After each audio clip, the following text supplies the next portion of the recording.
নাসিরউদ্দিন পাটোয়ারির ব্যাপারে যেটা বলছেন এটা একটা বাদ্যার সন্তান। বাদ্যা বলতে কি, ডাকাতিয়া নদী আছে না চাঁদপুরে, ডাকাতিয়া নদীতে যারা থাকে এরা হচ্ছে বাদ্যার জাত।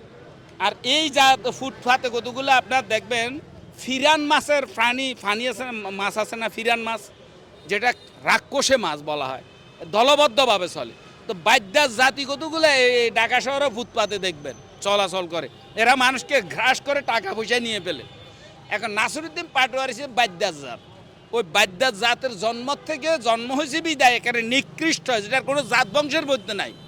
সাপেরও একটা জাত আছে, কিন্তু যেই সাপ জাত নাই, জাত কুলহারা সাপ, সেটা 7-8 মাটির নিচে থাকে, এতটুকু চিকন একবারে লিকলিকে আপনার কেবলের মতন, তারের মতন, যেটা মৃত্যুর সময় হলে 7-8 মাটির থেকে গভীরে উঠে উপরে উঠে আসে, তখন কাকে ঠোকরাই খায়, ফাঁকিয়ে ঠোকরাই খায়, সেই সাপের জাত নাই। এ নাসিরউদ্দিন পাটোয়ারির কোনো জাত বংশ নাই, এইটা কোনো জাতের ফলও ন, এটা হচ্ছে বাদ্যা জাতের ফলা। বাদ্যার ঘরে জন্ম হয়েছে বিদায় তার আচার ব্যবহার এরকম। সে ঢাকা বিশ্ববিদ্যালয়ে, নাসিরউদ্দিন পাটোয়ারি ঢাকা বিশ্ববিদ্যালয়কে কলঙ্কিত করেছে। ওটা ঢাকা বিশ্ববিদ্যালয়ে যে একটা শিক্ষার আলো দান করে, সেখানে এই নাসিরউদ্দিন পাটোয়ারি ভর্তি হইয়া এখানে ঢাকা বিশ্ববিদ্যালয়ের ছাত্র বললেই তো কলঙ্কিত। এই শিক্ষা কেমন হল?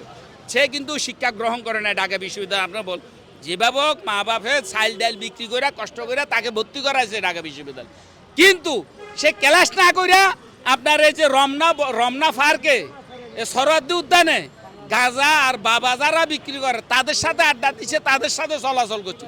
গরিবের অভাবী সংসারের ফোলা সাহসী হয়েছে এগুলার সাথে চইলা, যার কারণে তার আচরণ নিকৃষ্ট, পৃথিবীর নিকৃষ্ট জাতির মতন তার আচরণ, নিম্ন শ্রেণীর জাতির মতন আচরণ। এই আচরণ কোনো সভ্য জাতি করে না।